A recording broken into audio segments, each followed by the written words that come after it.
Hello, hello, hello. I'm a few seconds early, maybe even a minute early.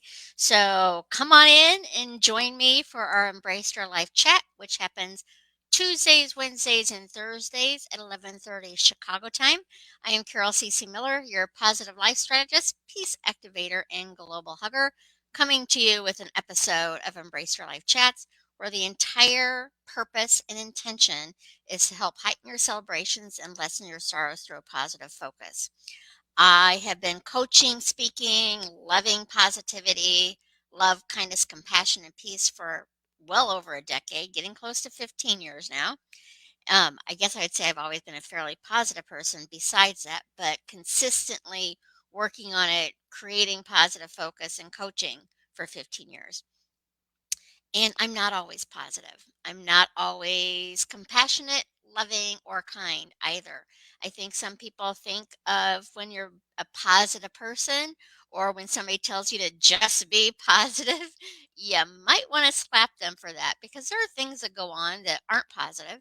So for me, it's really about focusing on what I want rather than what I don't want. And I see people, hello, Rachel, good to have you here.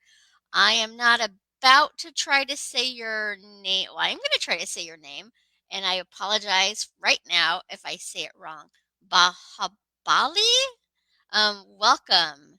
And Pooja India is in the house. No, I am Pooja in India is in the house. Carol, read before you speak. Sometimes it's helpful. I will come back into comments in a moment to welcome everybody or answer questions, but I do want to get on to the topic for today. And before we get into the topic, I'd like to say a couple of things, especially if you're new. Let me know if you're new to Positive Focus and to me so I can welcome you into the community. But one thing is, I'm not an absolutist. I'm not a big fan of the words always or never, right, wrong, good or bad. There are 7 billion people on this planet. I can't begin to say what is always right or never right for 7 billion people. So I work on the majority of the time. And the majority of the time, I'm positive. The majority of the time, I am kind, loving, and compassionate. So my scale is 0 to 100, 0 being always negative, 100 being always positive. I don't know anybody who is at 0 or 100. I know people who are closer to the 0 and I know people who are closer to the 100. So my work personally and professionally is to be on the majority of the time I am kind, loving, compassionate, and peaceful. I work at being 80 to 100% of the time in that space. And because I've made it a daily practice for so long, I'm pretty good at staying in that space. But what does it mean? Means fear visits me, frustration visits me, disappointment, anger, all of those normal emotions that we go through visit me. But because of my daily practices, they don't move in, they just visit. I move through them. Sometimes I move through them like that.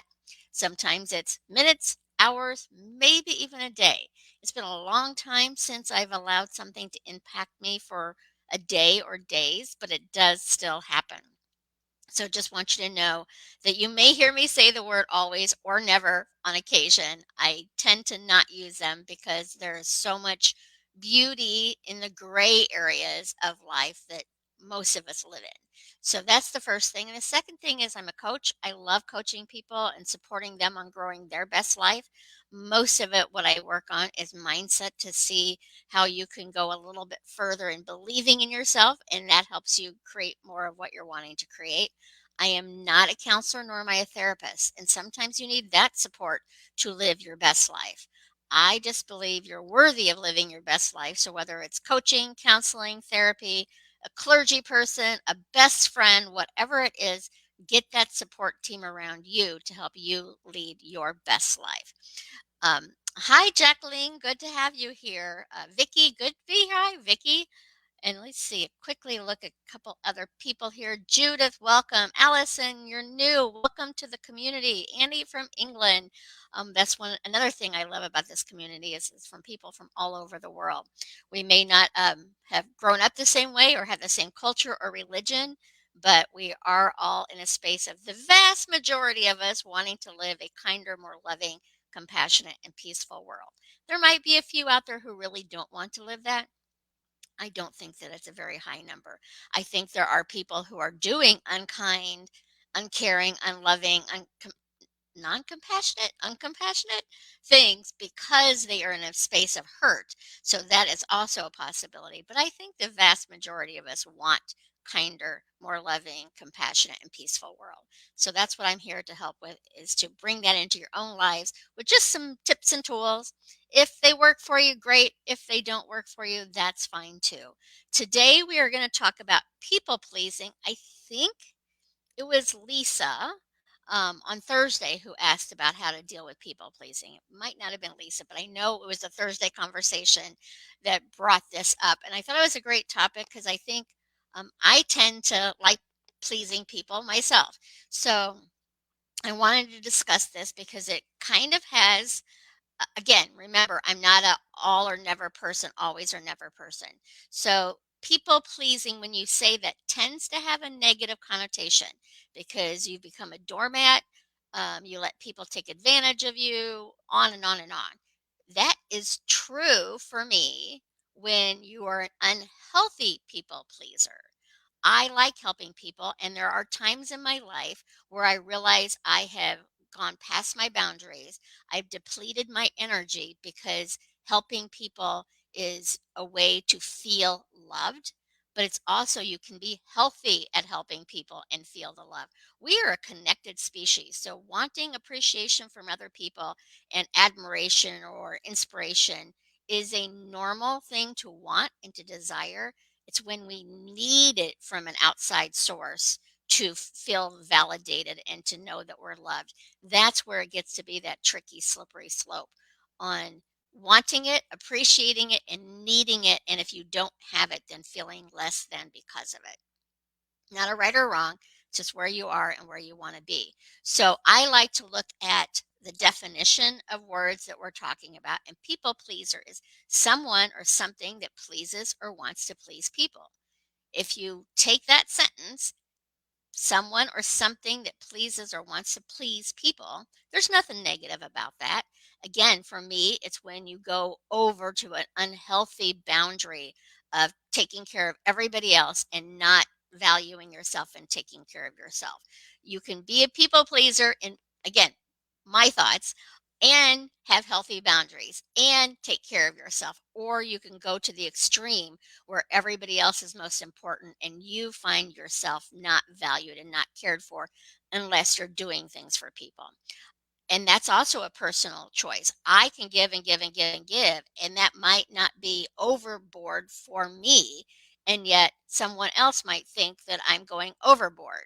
So, it's really about what feels right to you and paying attention to how you feel about things rather than taking the outside opinions of other people who think you're trying to please people too much. Really, in my philosophy is you can't do that without permission to do that. So it's building up that inner strength, that inner wisdom within yourself to know that you're worthy of being valued, you're worthy of taking care of yourself, and you're worthy of helping people as long as you are aware. Are you helping because it feels good? Are you helping because you want to feel good? I hope that makes sense. So again, the definition is someone or something that pleases or wants to please people. I like to work with affirmations, and I was actually just looking it up today before because there's affirmations and then there's mantras. To me, they're very much the same, but really there is a different definition for them. So I go with affirmations, although to me it's a mantra as well. It's something you're going to stay. So an affirmation is not positive or negative. It's you're affirming what you're speaking about. You're affirming your self-talk or you're affirming something about the world. If you say we live in a violent world, you are affirming that to be a violent world. If you say we live in a peaceful world, you are affirming that. It's not changing. Well, it does kind of change things when you keep seeing it because you're going to see examples of whatever you're affirming in your life. So I'm going to encourage you to create positive affirmations to support you in living your best life. So today's is because we're talking about unhealthy people pleasing. It is safe to be me. And what does that mean? It means when I feel good about myself, when I feel safe and valued, I know my no is okay to say. I know that my yes is okay to say. It's I am secure in who I am. So outside opinions do not impact me. They may impact me a little bit. Outside opinions do impact me, but I don't allow them to take over me unless I'm coming from an unhealthy place. I do I do take negative criticism. I'm word sensitive, so I don't like it for any stretch of the imagination. But I also know with the tools that I have not to take it personally, not to absorb it, to observe what I'm experiencing, to observe my feelings over it, rather than absorbing perhaps the hurt that has happened. So come up with an affirmation that's going to work for you to feel good about you so you can go out there in the world and not care isn't the right word because obviously we care about others. We are a community, so we want people to care about each other and ourselves. But to not take what other people say about you as more important than what you feel about yourself. So that's what I'd like you to work on is an affirmation to affirm that you're strong enough regardless of what other people may say. And the more you believe in yourself, the more you feel that internally, the less you're going to have people coming at you anyway because they're not attracting that kind of person. And you're going to be able to see when they do, it's truly their own hurt that is reaching out rather than it being about you. So today's affirmation is it is safe to be me. And then let's talk about some tips on people pleasing. But first, I want to remind you again, it's your decision if you feel that you're a people pleaser. I was talking to a friend online, it was a Facebook group, and we were talking about somebody was telling her that she was a pushover and being taken advantage because she helps people out.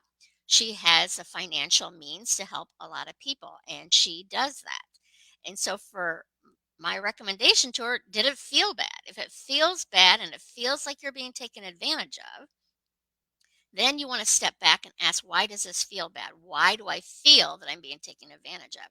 Because you're allowing that to happen if you feel that way. She has the means to do this. She loves helping people. So it's really about paying attention. Does it feel healthy to help? Or do you realize it's touching the hurt part in you that's wanting you to help to feel loved? It's a nuanced thing and it can be a bit of a challenge to figure out at first, but the more you're aware of how you're feeling, the quicker you're going to see if this is a healthy boundary you've set or if you are going past what you should be doing because you're trying to get people to love you by pleasing them, if that makes sense. So that's the first tip is awareness, to be aware of your choices when you're doing the people pleasing. Be aware of what you're getting out of it personally. Are you getting validation for yourself, or are you getting appreciation that you're able to help someone? It's not a right or wrong. It's just where you're at and how you feel about it. If you feel okay and you start paying attention to how it feels, you're going to know if you've crossed a boundary and are helping too much. Your helping too much is going to look different than somebody else helping too much. So you need to know for yourself what it feels like, how you feel, if it's bringing you a lot of joy to help, or if it's bringing you more insecurity because you're not receiving back what you've just offered to help. And maybe you're not getting the thank you back or them doing something of service to you. And often we get our service met at different people. Like you help somebody, you give somebody $1 or whatever, and a week from now, you find somebody doing something nice for you or that day. So it often comes from different people anyway, but you're the only one who's going to really, really know if you're a people pleaser in a unhealthy manner. And again, a lot of people think people pleasing is unhealthy to begin with, but that's just not who I am. Second is to set boundaries and then for you to follow through with them. And if you are truly on the unhealthy side of people pleasing, setting boundaries is going to be hard. I would love to tell you it's an easy process. Saying the boundary, creating the boundary could be very easy, but then following through, because if you've not created boundaries with the people that you're pleasing, they're going to push against them because you've never shown this person that side of you before. So you may say, no, I can't do this. Well, you've never said no before. So it might take a little practice for them to realize your no is a no. So be okay with it, but set boundaries. I would start small and set a boundary that you're pretty confident you can keep, and then keep growing it as you grow your confidence in being able to hold that boundary. Because when you don't hold the boundary, then they're probably not going to hold it either.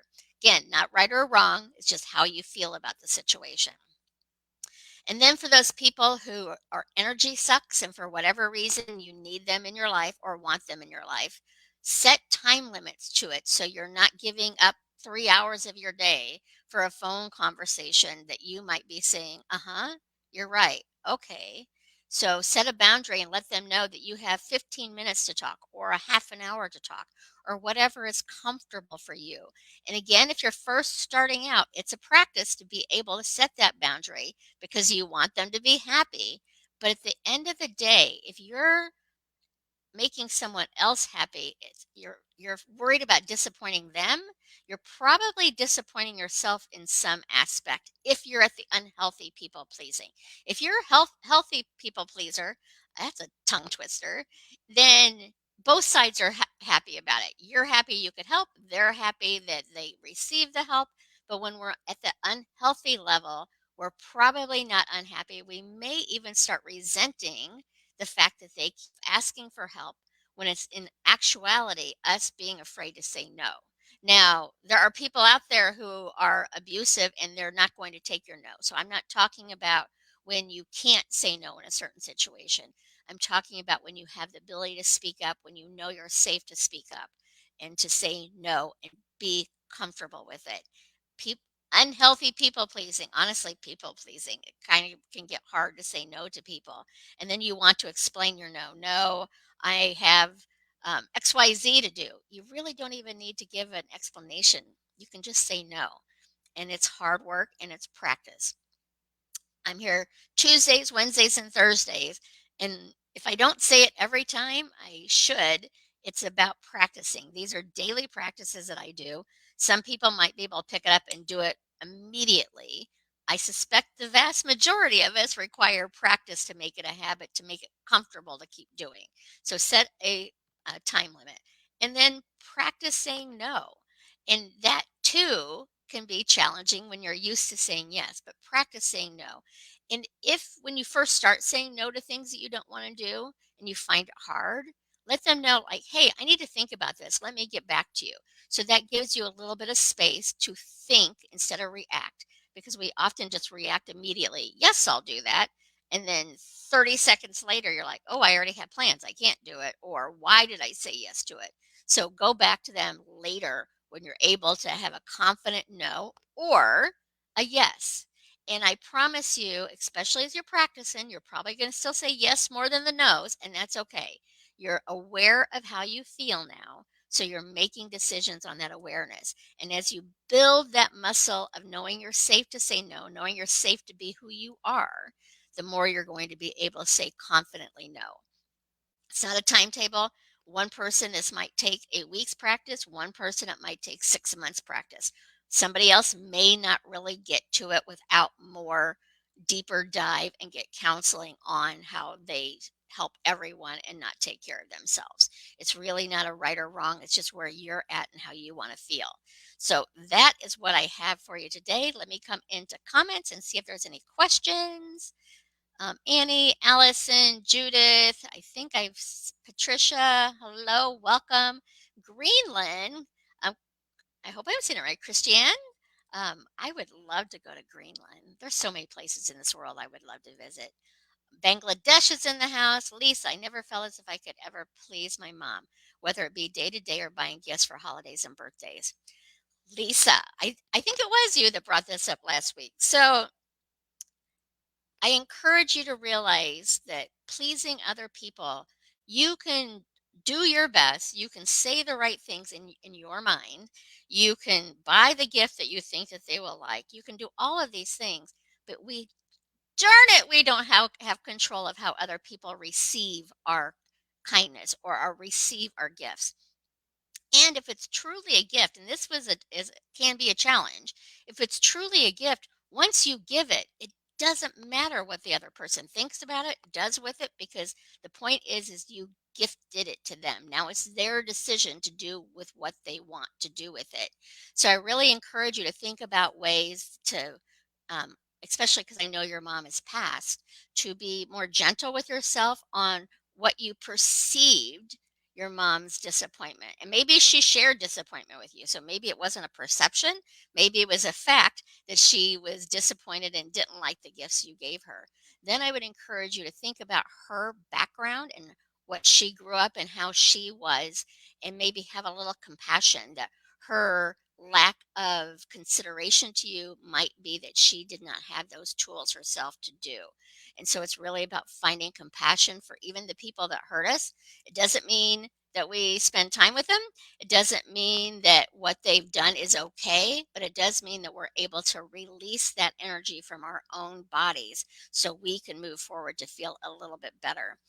So let me know if that helps. I know that our mamas are important people, and especially when they've passed, where we don't have the ability to discuss that with them anymore to find out what their true feelings were on it.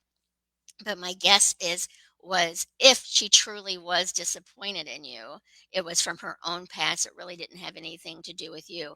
And it's not something that you need to own. That was her choice to see things like that. You get to be the best version of you. So, Lisa, I'd really encourage you to come up with some supportive affirmations on seeing the best in you. So that way, your mom's opinion, friend's opinion, and mom's opinions are important. Trust me. My mom's been gone. It is 3 years now, and I had a very close relationship with her. But anytime I felt that she was disappointed in me, it definitely hit harder than other people's disappointment. And I worked on the fact that that was her perception and probably wasn't even accurate for me to think she was disappointed. I mean, she never said disappointing things to me. I just felt it sometimes. So know that that's a feeling you have.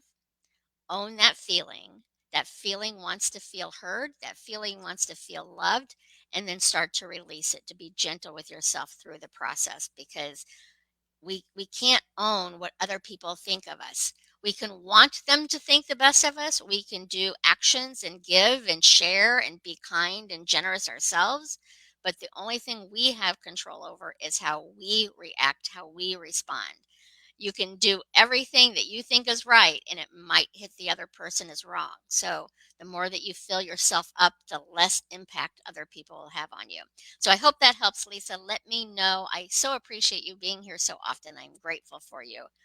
I have a Facebook user, which means they're in my Embrace Your Life community because it doesn't show their name. Hello, I will come in and say hi to you later.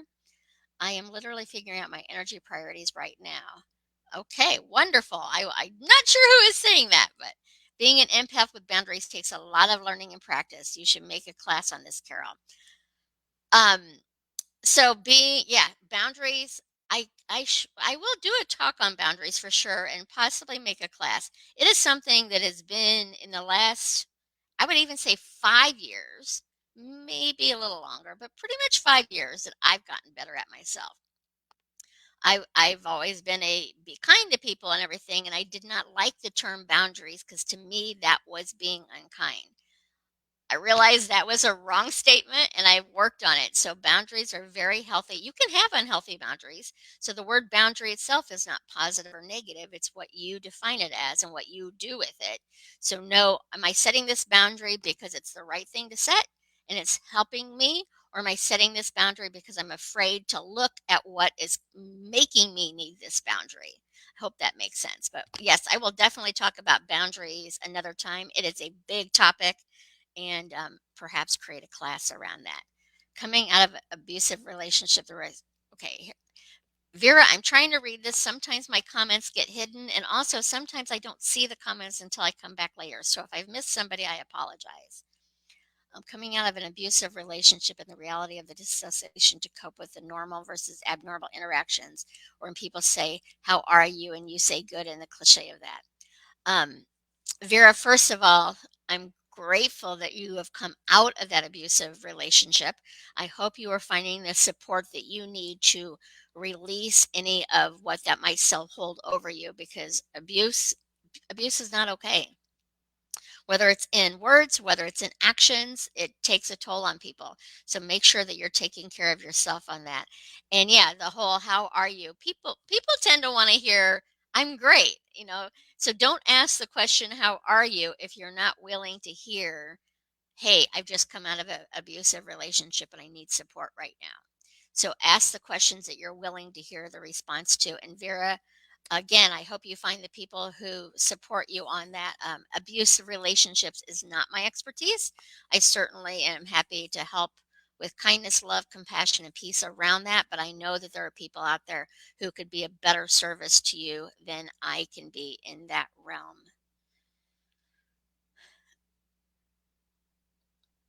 I always tend to put all my efforts in being so kind because I know what it is not to have it. Uh, and I appreciate that, and I think that that's another important thing. And again, when you're in a situation of abuse, I'm not talking about defending yourself. I'm talking about being kind as who do you want to show up as, and you can defend yourself in ways that are kind, or if you need to not be. Again, physical abuse is a whole different ballgame than I'm talking about. But who do you want to show up as each day? I ask myself that daily. Who do I want to be and who do I want to show up as?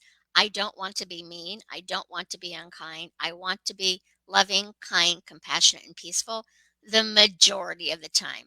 And I would say when I'm out of that space, it's usually at myself that I beat myself up over maybe something I said on this live or something I didn't say on this live.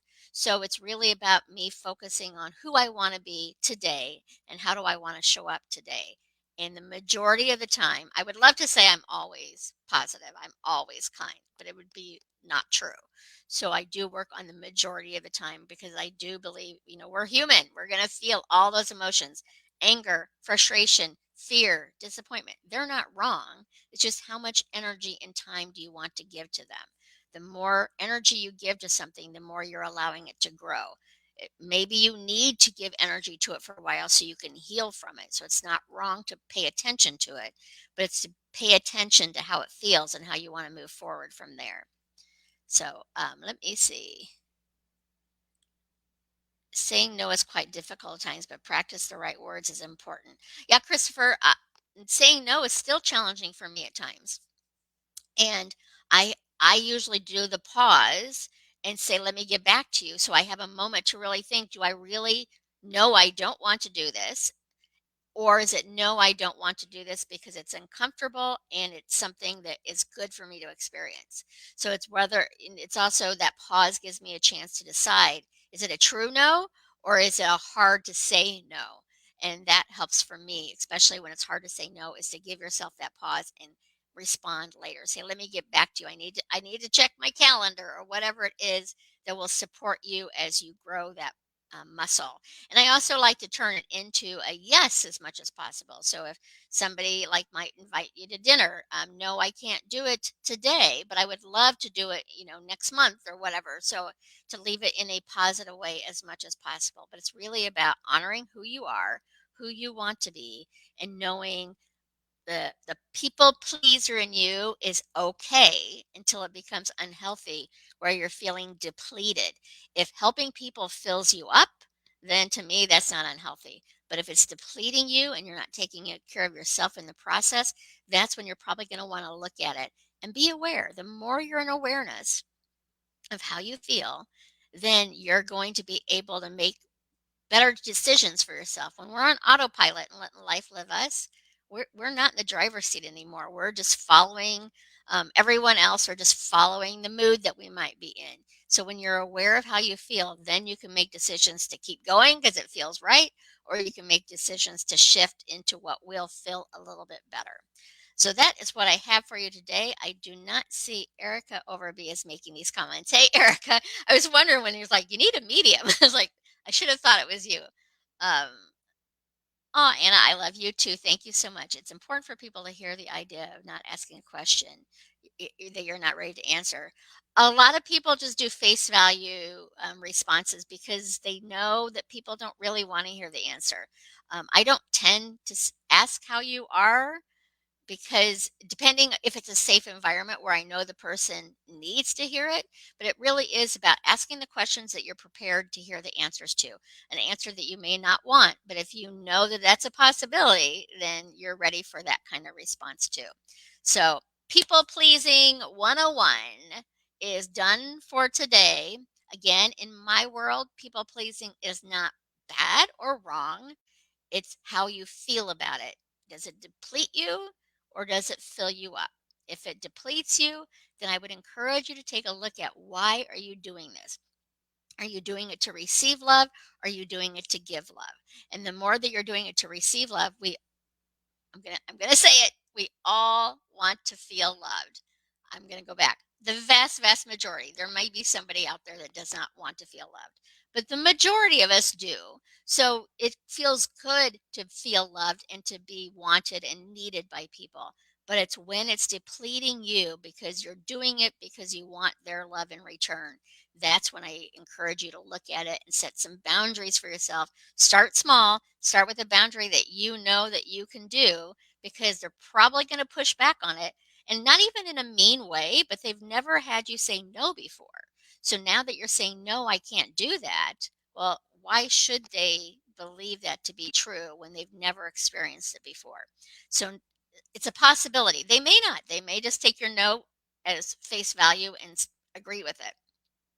It's a possibility they may push back because they've not heard no from you before. So start with a smaller boundary that you're comfortable and confident in, and then grow it to those bigger boundaries that you may need. If you're comfortable with a flat out no and don't need explanation, go for it. Do what feels right to you. And it might be different between a mother that you're saying no to a colleague, to a boss. There's all sorts of people that you need to think about when you're making these decisions. So I just know that you're worthy of making the right decisions for you for right now. That might change in the future as well. So that is what I have. I was going to talk about sarcasm tomorrow because that was another topic brought up, but I think I'm going to do that on Thursday because tomorrow's I need it to be a little shorter because I have to be someplace at 12:30. So not sure what tomorrow's topic. Well, actually, I think I do know tomorrow's topic, but it's going to be a shorter one tomorrow, 11:30 Central Time, Chicago. That is what time? That's 9:30 Pacific time, 12:30 Eastern time. Other places in the world, I have zero idea how to figure that out, but I use a link called worldclockbuddy.com, maybe, to figure out the different time zones around the world. But I'm sure you can Google something on time conversion, and I hope to see you again tomorrow at 11:30 Chicago time. Remember, people pleasing, it's a personal experience on if you're feeling depleted from it or if you're feeling filled up from it. And sometimes us helpers can feel filled up, and then we hit that wall where then it starts to be the depletion. And that's where we need to look at it as well. So I can certainly get into depleted mode on helping, but for the vast majority of the time, it is something I enjoy doing is helping people. So whether you call that a people pleaser or not, I don't know. That's not my definition. People pleaser is not a bad connotation for me personally. There can be unhealthy ones and there can be healthy ones. You get to decide what's right for you. So with that end, I don't see any more comments. If you have any questions on people pleasing, put them in comments and I'll come back later in the day and check. Or if you have a topic you would like me to address at another time, to add a little bit more love, kindness, compassion, and peace to that topic. And it's a topic I feel comfortable discussing. Again, I am not an expert on many things. As we were talking about abusive relationships, that is not my expertise. I can send you as much love as possible and hold you in my heart when you're dealing with those kinds of things. But that is not my expertise. So I would want you to seek the support that is going to serve you best in that. So with that said, I will come back, check comments later. I apologize if I missed anybody. Thank you for joining me today. Go out there and have a wonderful day, a kind, loving, compassionate, and peaceful day. Please people, please yourself, do things of kindness that are going to bring a little bit more love, kindness, compassion, and peace to the world. Because my guess is that's the kind of world you want to live into. So until then, remember you matter. You matter to me. You matter to the world. And most importantly, you matter to you. We'll talk soon tomorrow 11:30 Chicago time. So long for now.